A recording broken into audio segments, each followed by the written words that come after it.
महर्षि मैही के तपस्थली भगवान वासुपूज्य के पंच कल्याणक भूमि विश्व प्रसिद्ध विक्रमशिला महाविहार बाबा बूढ़ानाथ के पवित्र भूमि पे सब भाई बहन सैनिक के प्रणाम करे छिए।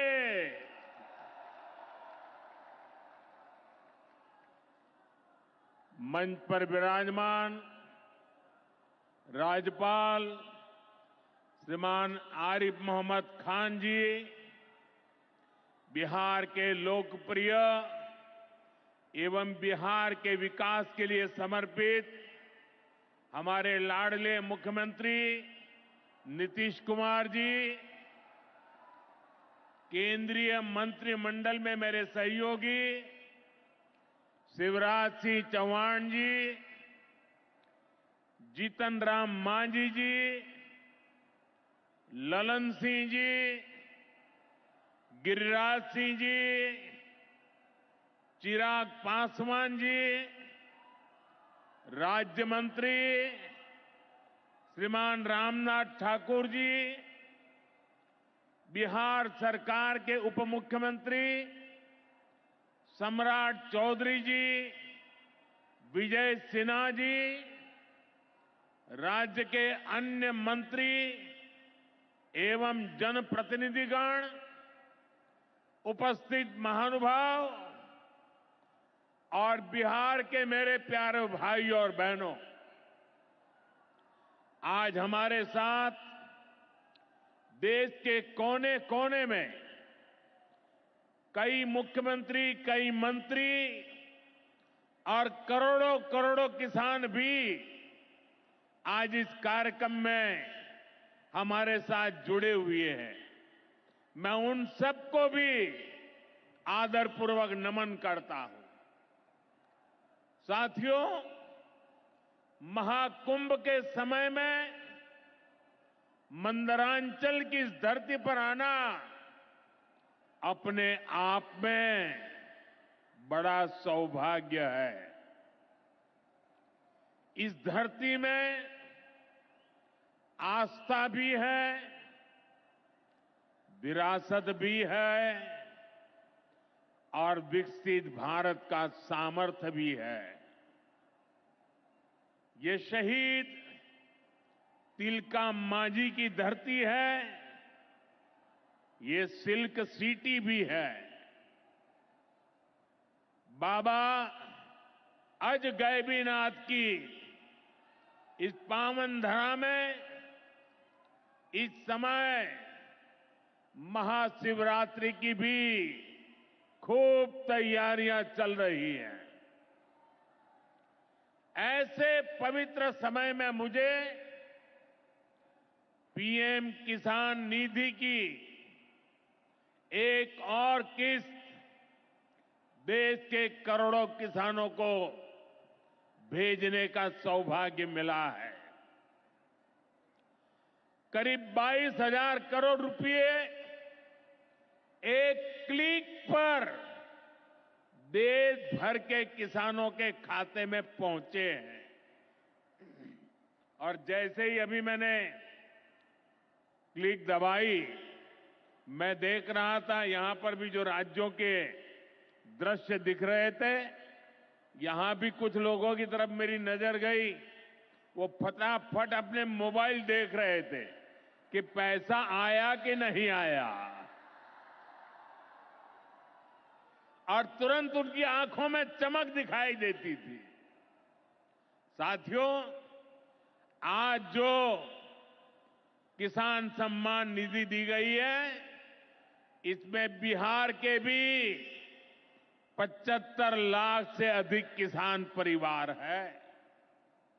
बिहार के किसानों खाते में आज सीधे करीब 1,600 करोड़ रुपए उनके खाते में पहुंच चुके हैं। मैं बिहार और देश के सभी किसान परिवारों को बहुत बहुत शुभकामनाएं देता हूं, बधाई देता हूं। साथियों, मैंने लाल किले से कहा है कि विकसित भारत के 4 मजबूत स्तंभ है। ये स्तंभ है गरीब,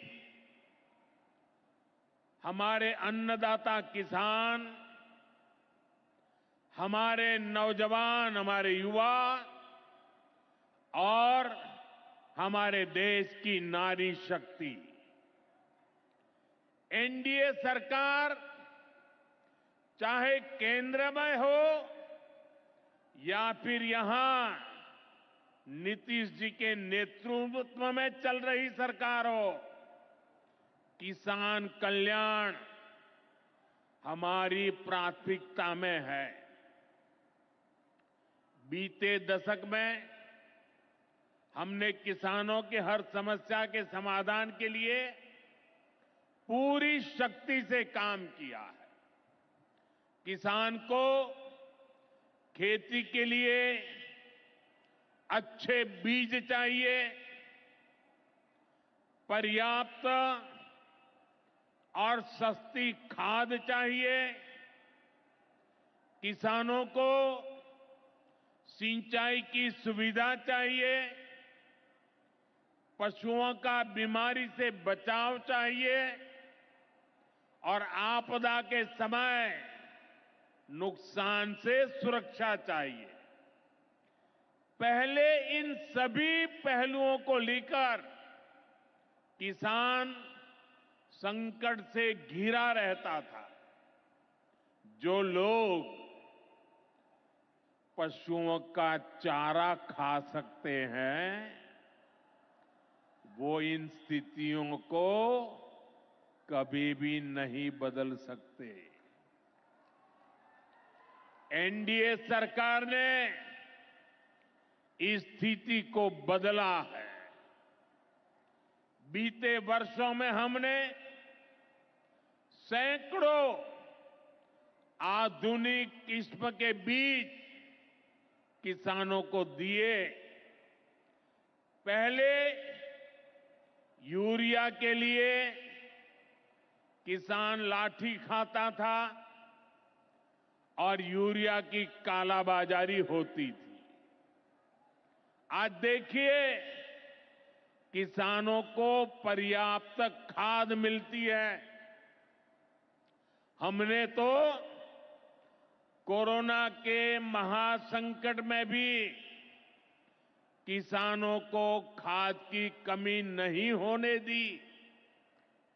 आप कल्पना कर सकते हैं कि अगर एनडीए सरकार न होती, क्या होता? साथियों, अगर एनडीए सरकार न होती तो आज भी हमारे किसान भाई बहनों को खाद के लिए लाठियां खानी पड़ती।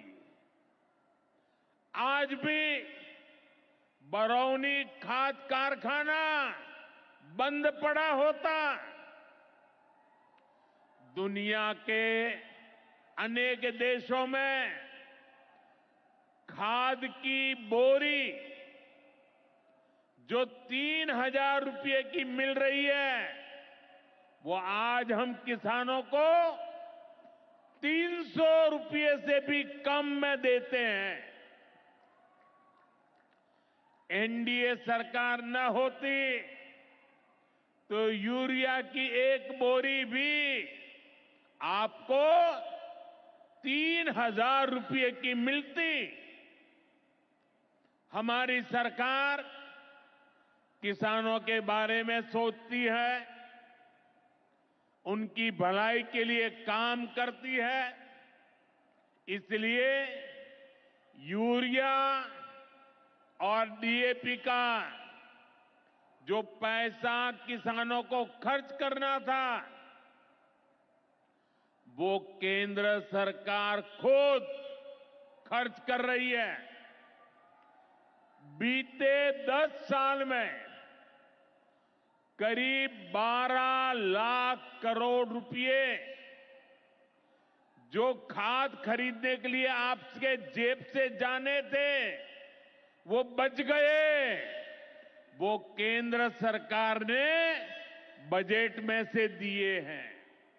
यानी इतना सारा पैसा 12 लाख करोड़ रुपया देश के करोड़ों किसानों की जेब में बचा है। साथियों,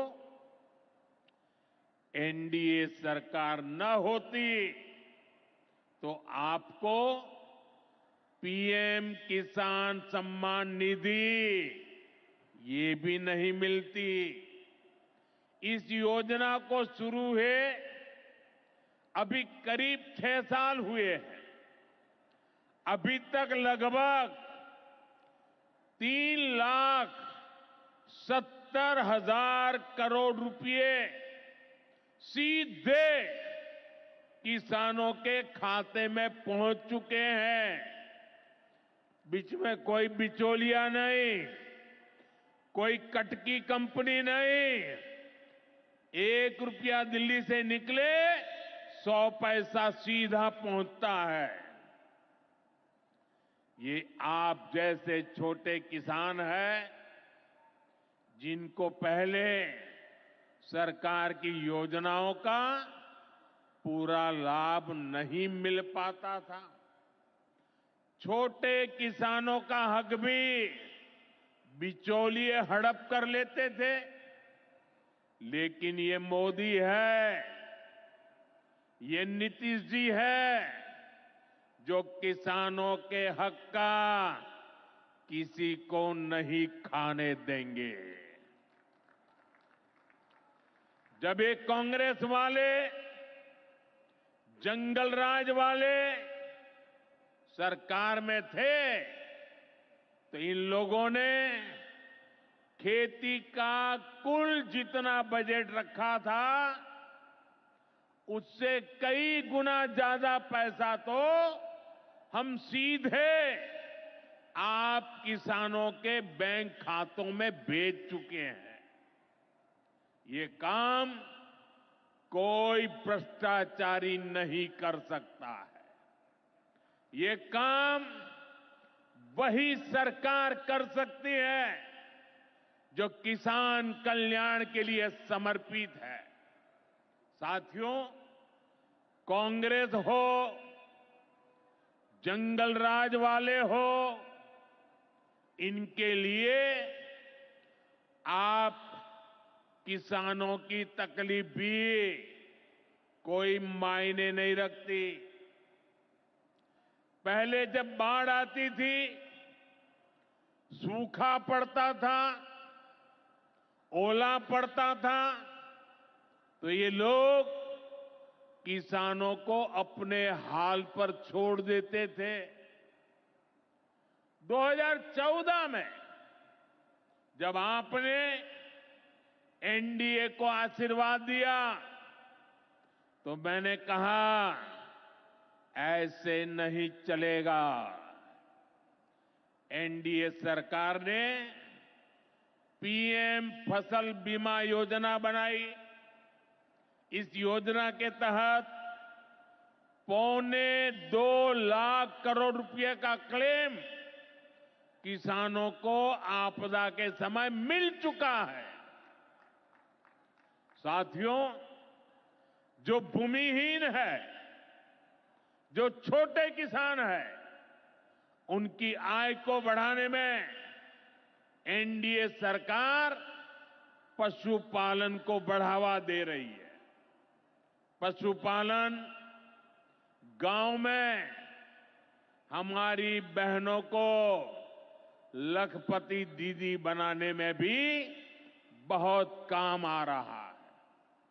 देश में अभी तक करीब 1.25 करोड़ लखपति दीदी बन चुकी है। इनमें बिहार की भी हजारों जीविका दीदियां शामिल हैं। बीते दशक में भारत में दूध उत्पादन 14 करोड़ टन से बढ़कर, ये याद रखिए, 10 साल में 14 करोड़ टन दूध उत्पादन से बढ़कर के 24 करोड़ टन दूध उत्पादन हो रहा है।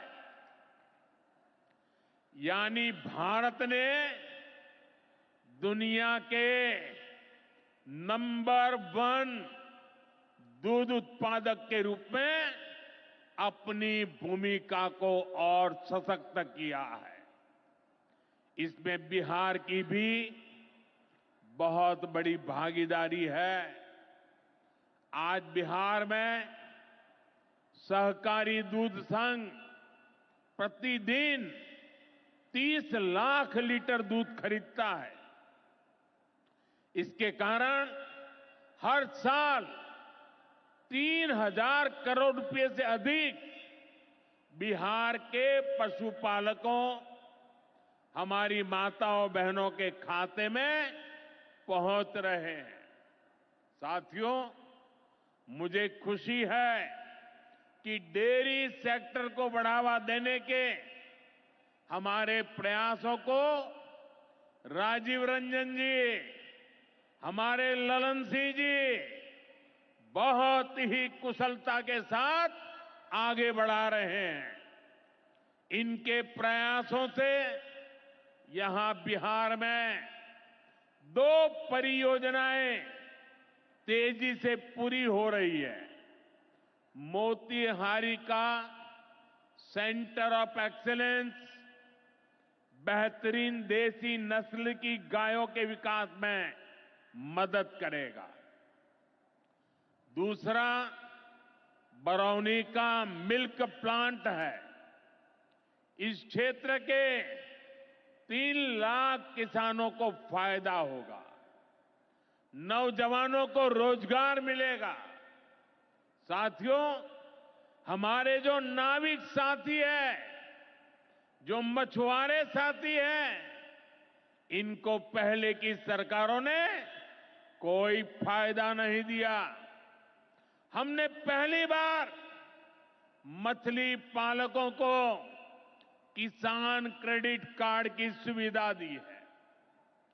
ऐसे ही प्रयासों से आज मछली उत्पादन में बिहार शानदार प्रदर्शन कर रहा है। और अभी जैसे मुख्यमंत्री जी ने बताया, पहले मछली हम बाहर से लाते थे और आज मछली में बिहार आत्मनिर्भर बन गया है। और मुझे याद है 2014 के पहले 2013 में जब मैं चुनाव अभियान के लिए आया था, तब मैंने कहा था कि मुझे आश्चर्य हो रहा है कि बिहार में इतना पानी है, मछली हम बाहर से क्यों लाते हैं। आज मुझे संतोष है कि बिहार के लोगों की मछली की जरूरत बिहार में ही पूरी हो रही है। 10 साल पहले बिहार मछली उत्पादन में देश के 10 राज्यों में से एक था। आज बिहार देश के टॉप 5 बड़े मछली उत्पादक राज्यों में से एक बन चुका है। फिशरीज सेक्टर पर हमारे फोकस का बहुत बड़ा फायदा हमारे छोटे किसानों को हुआ है, मछुआरे साथियों को हुआ है। भागलपुर की पहचान तो गंगा जी में रहने वाली डॉल्फिन से भी होती रही है। ये नमामि गंगे अभियान की भी बहुत बड़ी सफलता है। साथियों, बीते वर्षों में सरकार के प्रयासों से भारत का कृषि निर्यात बहुत अधिक बढ़ा है। इससे किसानों को उनकी उपज की ज्यादा कीमत मिलने लगी है। कई कृषि उत्पाद ऐसे हैं जिनका पहली बार निर्यात शुरू हुआ है, एक्सपोर्ट हो रहा है। अब बारी बिहार के मखाना की है। मखाना आज देश के शहरों में सुबह के नाश्ते का प्रमुख अंग हो चुका है। मैं भी 365 दिन में से 300 दिन तो ऐसे होंगे कि मैं मखाना जरूर खाता हूं। ये एक सुपर फूड है जिसे अब दुनिया के बाजारों तक पहुंचाना है। इसलिए इस वर्ष के बजट में मखाना किसानों के लिए मखाना बोर्ड बनाने का ऐलान किया गया है। ये मखाना बोर्ड मखाना उत्पादन, प्रोसेसिंग, वैल्यू एडिशन और मार्केटिंग ऐसे हर पहलू में बिहार के मेरे किसानों की मदद करेगा। साथियों, बजट में बिहार के किसानों और नौजवानों के लिए एक और बड़ी घोषणा भी की गई है। पूर्वी भारत में फूड प्रोसेसिंग इंडस्ट्री को बढ़ावा देने के लिए बिहार एक बड़े केंद्र के रूप में उभरने वाला है। बिहार में national institute of food technology and entrepreneurship की स्थापना की जाएगी। यहां बिहार में कृषि के क्षेत्र में 3 नए सेंटर ऑफ एक्सीलेंस की भी स्थापित किए जाएंगे। इनमें से एक हमारे भागलपुर में ही स्थापित होगा। यह सेंटर आम की जर्दालू किस्म पर फोकस करेगा। 2 और केंद्र मुंगेर और बक्सर में बनाए जाएंगे, जो टमाटर, प्याज और आलू किसानों को मदद देंगे। यानी किसान हित के निर्णय लेने में हम कोई कसर बाकी नहीं छोड़ रहे। साथियों, आज भारत कपड़े का भी बहुत बड़ा निर्यातक बन रहा है। देश में कपड़ा उद्योग को बल देने के लिए अनेक कदम उठाए जा रहे हैं। भागलपुर में तो कहा जाता है कि यहां पेड़ भी सोना उगलते हैं।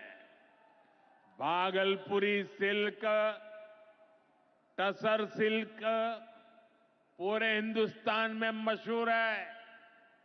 दुनिया के दूसरे देशों में भी टसर सिल्क की डिमांड लगातार बढ़ रही है। केंद्र सरकार रेशम उद्योग को बढ़ावा देने के लिए फैब्रिक और yarn dyeing unit, fabric printing unit, fabric processing unit ऐसे इंफ्रास्ट्रक्चर निर्माण पर बहुत जोर दे रही है। इससे भागलपुर के बुनकर साथियों को आधुनिक सुविधाएं मिलेगी और उनके उत्पाद दुनिया के कोने कोने में पहुंच पाएंगे। साथियों, बिहार की एक और बहुत बड़ी समस्या का समाधान एनडीए सरकार कर रही है। नदियों पर पर्याप्त पुल न होने के कारण बिहार को अनेक समस्याएं होती है।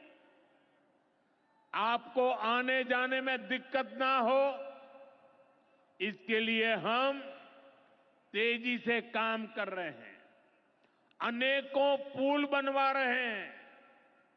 यहां गंगा जी पर 4 लेन के पुल के निर्माण का भी तेजी से काम चल रहा है। इस पर 1100 करोड़ रुपए से ज्यादा खर्च किए जा रहे हैं। साथियों, बिहार में बाढ़ से भी बहुत नुकसान होता है। इसके लिए भी हमारी सरकार ने हजारों करोड़ रुपए के प्रोजेक्ट स्वीकृत किए हैं। इस वर्ष के बजट में तो पश्चिमी कोसी नहर ERM परियोजना के लिए मदद देने की घोषणा की गई है। इस परियोजना से मिथिलांचल क्षेत्र में 50,000 हेक्टेयर भूमि सिंचाई के दायरे में आएगी। इससे लाखों किसान परिवारों को लाभ होगा। साथियों, एनडीए सरकार किसानों की आय बढ़ाने के लिए अलग अलग स्तर पर काम कर रही है। भारत में उत्पादन बढ़े, दलहन और तिलहन में हम आत्मनिर्भर हो, यहां ज्यादा से ज्यादा फूड प्रोसेसिंग उद्योग लगे और हमारे किसानों के उत्पाद दुनिया भर तक पहुंचे। इसके लिए सरकार एक के बाद एक नए कदम उठा रही है। मेरा तो सपना है कि दुनिया की हर रसोई में भारत के किसान का उगाया कोई न कोई उत्पाद होना ही चाहिए। इस वर्ष के बजट ने भी इसी विजन को आगे बढ़ाया है। बजट में एक बहुत ही बड़ी पीएम धन धान्य योजना की घोषणा की गई है। इसके तहत देश के 100 ऐसे जिलों की पहचान की जाएगी जहां सबसे कम फसल उत्पादन होती है।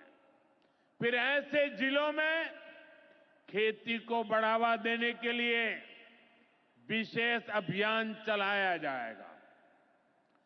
दलहन में आत्मनिर्भरता के लिए मिशन मोड पर काम किया जाएगा।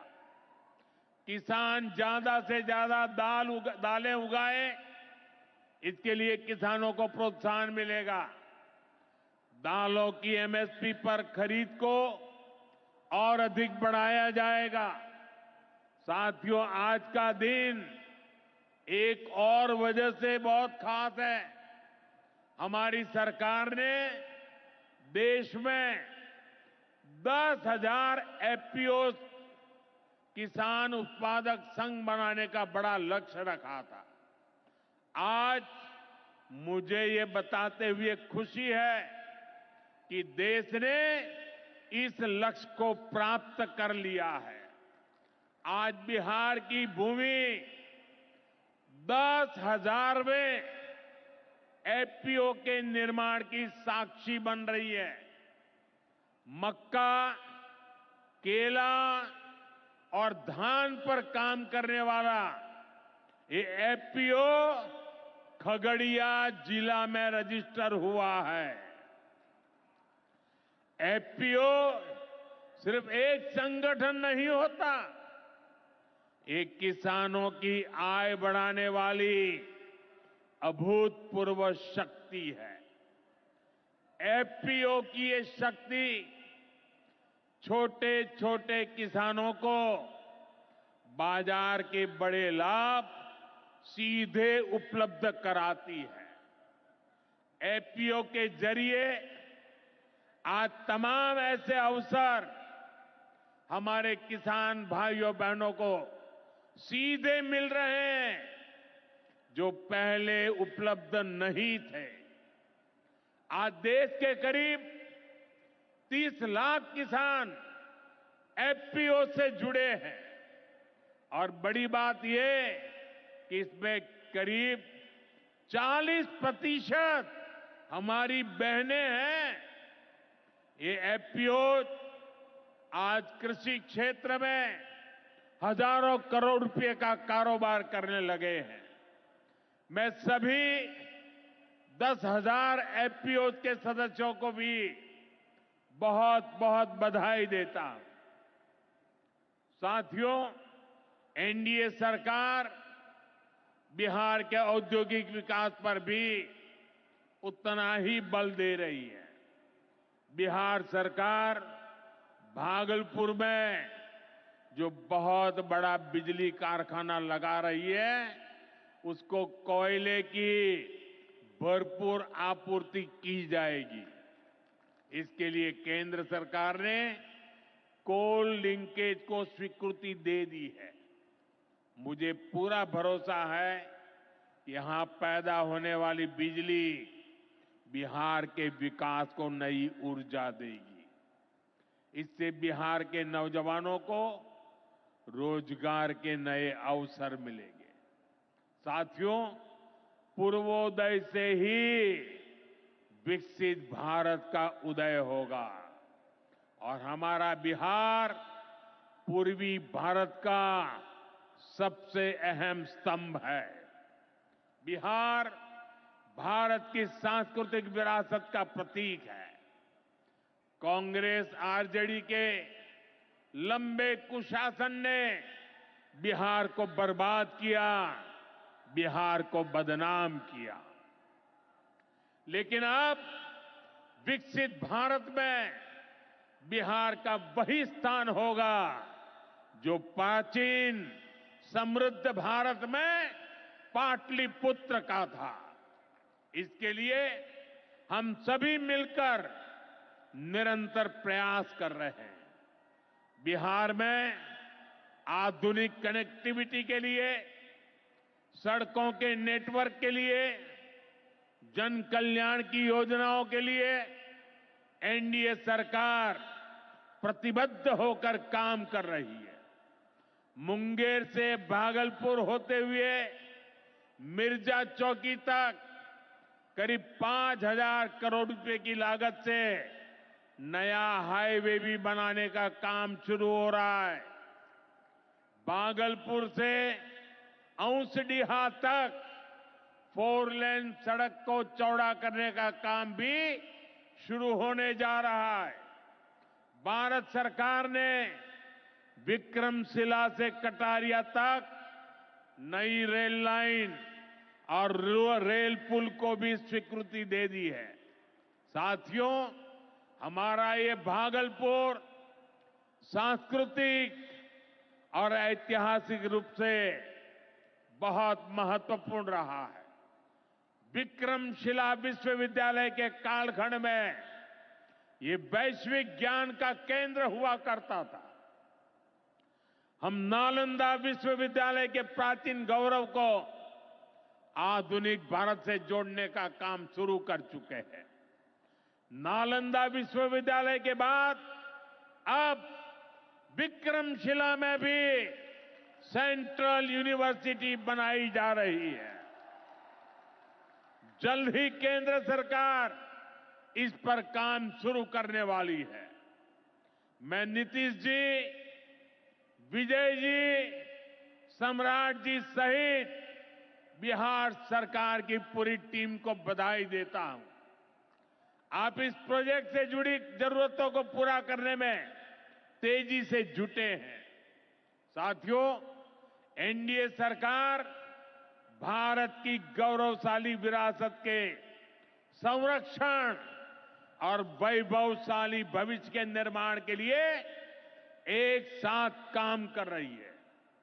लेकिन ये जो जंगल राज वाले हैं, इनको हमारी धरोहर से, हमारी आस्था से नफरत है। समय प्रयागराज में एकता का महाकुंभ चल रहा है। ये भारत की आस्था का, भारत की एकता और समरसता का सबसे बड़ा महोत्सव है। पूरे यूरोप की जितनी जनसंख्या है, उससे भी ज्यादा लोग अब तक एकता के इस महाकुंभ में डुबकी लगा चुके हैं, स्नान कर चुके हैं। बिहार से भी गांव-गांव से श्रद्धालु एकता के इस महाकुंभ होकर आ रहे हैं। लेकिन ये जंगलराज वाले महाकुंभ को ही गाली दे रहे हैं। महाकुंभ को लेकर भद्दी भद्दी बातें कर रहे हैं। राम मंदिर से चिढ़ने वाले लोग महाकुंभ को भी कोसने का कोई मौका नहीं छोड़ रहे हैं। मैं जानता हूं, महाकुंभ को गाली देने वाले ऐसे लोगों को बिहार कभी भी माफ नहीं करेगा। साथियों, बिहार को समृद्धि के नए पथ पर ले जाने के लिए हम दिन रात ऐसे ही मेहनत करते रहेंगे। एक बार फिर देश के किसानों को और बिहार वासियों को बहुत बहुत बधाई। मेरे साथ बोले, भारत माता की, भारत माता की। बहुत बहुत धन्यवाद।